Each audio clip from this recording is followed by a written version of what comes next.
SanCat. She is joining me for tonight.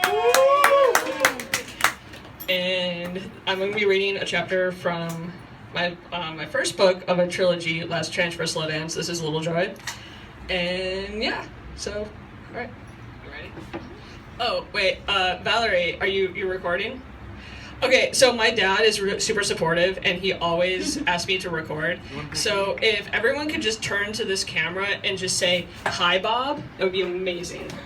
Hi, Bob! Yeah, Bob. Thank you guys so much. All right.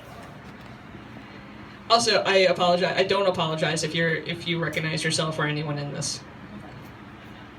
On the corner of Melrose and Madison, muffled music leaked through the walls of the used-to-be church with a tall bike welded where the steeple once was. Clunker cars were parked on the extended sidewalk and at the curb in front of the building. People entered through the metal gate. Newcomers were easy to spot as they looked both ways and stuck their head inside the gate before committing to going inside, while church veterans slid in easily. Missy sat at the wooden admissions booth. "Welcome to the Church of Fun. Have you ever been here before?" she said to a young yuppie couple who looked at everything with wide, touristy eyes. "This is our first time." "This is so cool," the girl said. "Okay, so it's $5 suggested donation. Is it cash only?" the girl asked. "Yeah, but it's BYOB." Behind them, Toast, his naturally caramel skin, darker from biking in the sun, came in wearing a black silk dress. His hair was buzzed except a long curly side tail. "Hey, Toast." "Hey, Missy." The clean-cut guy opened his wallet. Missy judged him without thinking. He had a solid leather wallet with a thick, non-bendable credit card and cash. He handed her a 20. "What's BYOB?" the guy asked. He spoke as clean as his teeth. "Bring your own beer." "There's no bar in there?" Missy's urge for a cigarette and beer rose. Working door at the church usually meant no stupid questions like she got at her day job. "No, but there's a gas station over there that sells beer." "Oh, okay." The guy took his change. "Here, let me mark your hands." Missy took the girl's hand and drew a dead happy face. Sam pulled a chair up next to Missy. He grabbed the extra Sharpie. "I got you." The guy held his hand out to Sam and looked at the girl. "So, do you want to get something to drink?" Sam drew a crude penis, dotting the pee hole on the guy's hand. "You're all set, buddy." The couple walked away. Missy looked at Sam in his cowboy hat and brown corduroy jacket. He was a cowboy in a punk house, and she loved it. "How's it going over here?" "Fine. Want a beer?" Missy pulled a can from the box hidden under the wooden booth. "I'll trade you for a cigarette." "I only have one left. I'll share it with you." Sam handed his beat-up pack of Pall Malls to Missy in exchange for a beer. Behind him, in the open area next to Trey's white delivery truck, a fire was getting started in the burn barrel. People stood around it, smoking and talking. Charlie's loud hiccup laugh cut through the hum of the conversation. Sitting on the bench against the back house, Charlie sat with Holly, tall and pretty with long blonde hair and makeup. She wore a short skirt with a shimmering red tight top, and high heels. Their demeanor was comfortable. Charlie would touch her leg, and she'd slap his arm away playfully. Missy rolled her eyes at the laugh.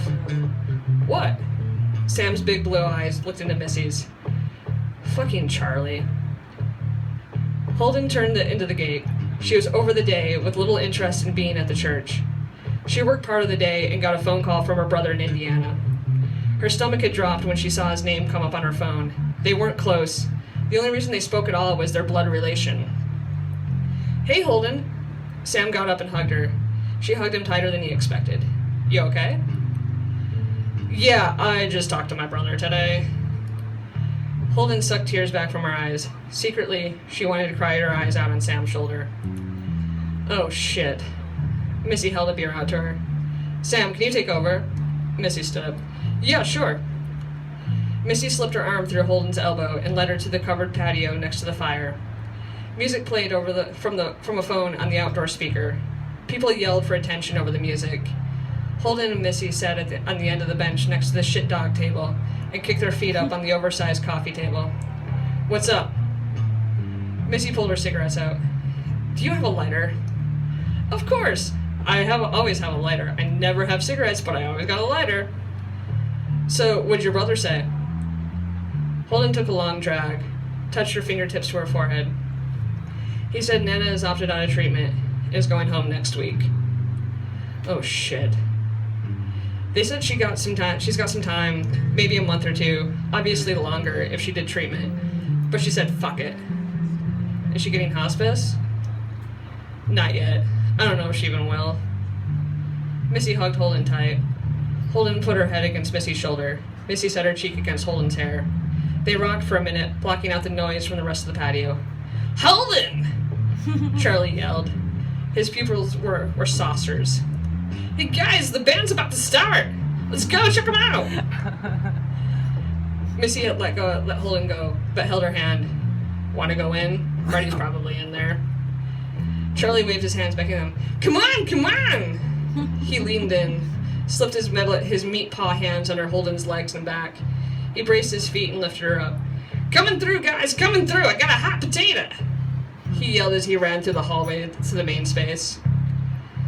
This once-upon-a-time church held the structure of the place of worship, with a 2-inch tall stage and a bar in the back that was now a sound booth where everyone hung out. Rooms were built above the space, and the upstairs along the wall had 2 openings, with groups sitting with their legs hung over the side. Cheaply made benches were pushed against the opposite wall, and a car's back seat was bolted to the wall 6 feet off the ground. Stop Trying had taken stage. Electronic noise from Taylor's keyboard blasted the room. A crowd of 30 people had gathered near the front. Toast smashed his sticks on the drums, and the crowd took off into a pit, shoving and bouncing off each other. Pillows and long pieces of fabric were thrown high above to come crashing down on heads, only to be thrown again. Freddie, sweat streaming down the giant smile on his face, came staggering out and grabbed hold of Missy's hands. With a death grip, he pulled them into the pit. Elbows knocked Holden's chest and swung above Missy's head. They wrapped their arms around each other and held on tight as the pit moved them from side to front to the other side. An older bearded guy with glasses and shaggy hair named Josh held an end of the floating piece of fabric and ran through the pit. He looped around Missy and Holden. The fabric pulled taut and brought their hips together. Freddie was caught alone with it around his stomach. He looked at the girls with the mischievous smile of a 12-year-old. "Don't you dare!" Missy screamed at him below the noise coming from the stage. But they were yanked in the opposite way. Feet stumbling over feet as Josh ran back through, slid under the rope between the girls and Freddie, and wrapped the girls' legs at the knees. Freddie screamed and ran towards the band, dragging every person in Crustfunk stuck in the shimmering purple rope of terror. Swanee, a long-haired Mexican with a high-pitched voice, wiggled through a layer of fabric and stood next to Holden. He put his arm around her waist to join the chain. Swanee led them to the edge of the stage. The fabric brought the fabric tight against their bodies. Missy and Holden had open-mouthed smiles until Swanee was knocked backwards and his head gnashed against Missy's teeth. "Oh shit!" Holden yelled. "I'm getting the fuck out of this!" Swanee yelled. His body went stiff and he fell flat on the floor at the same time the other side of the fabric moved again. The line on the girls' legs buckled their knees, and they went down backwards next to Swanee. The rest of the fabric pit locked fell like dominoes. 1, then 2. Finally, the loose people running through tripped on bodies. Freddie landed on top of them. His elbow hit Missy's temple with a crack. Holden laughed until tears poured from her eyes, and she didn't know if she was happy or sad anymore. "Fuck!" Missy said. Everyone untangled themselves, tugging to free a foot that tightened the fabric on another person's ankle. Holden's feet went in the air as a confused guy got up with a fabric line still around his waist. Hands slipped in Holden's armpits to lift her up. Wait! "Get off me!" Missy shoved Freddie. He rolled off onto his knees. He started unwinding the fabric from Missy's legs and waist. Holden kicked her foot free to hold herself halfway up while holding the kind stranger with dreadlocks and large, rough hands. "You got it?" He held Missy's body so she could unwrap her other leg. There was no sexual tension, but Holden felt safe in this guy's hands.